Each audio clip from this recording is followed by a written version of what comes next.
আসসালামু আলাইকুম রহমতুল্লাহি ওবারাকাতুহু। সম্মানিত দর্শক শ্রোতা, আজ 4 ডিসেম্বর 2025, 19 অগ্রহায়ণ 1432 বঙ্গাব্দ এবং 12 জমাদুস সানি 1447 হিজরি। আমি আজ আপনাদের সামনে রিয়াদুস সালিহিনের 2য় খণ্ডের 650 নম্বর হাদিসটি নিয়ে উপস্থিত হয়েছি।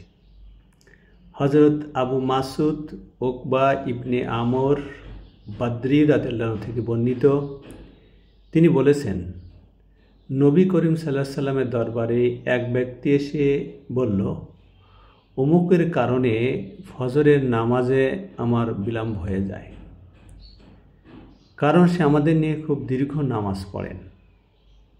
সেদিন নবী করিম সাল্লাল্লাহু আলাইহি সাল্লাম অত্যন্ত রাগত স্বরে নসিহত ও উপদেশ প্রদান করলেন, যেরূপ ইতিপূর্বে আমি কখনো দেখিনি।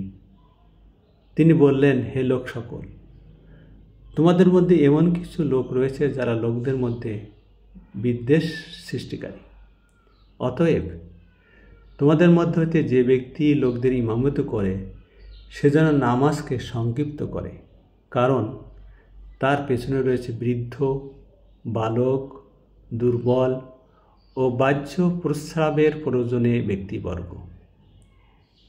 বুখারী মুসলিম শরীফ। মহান রব্বুল আলামিন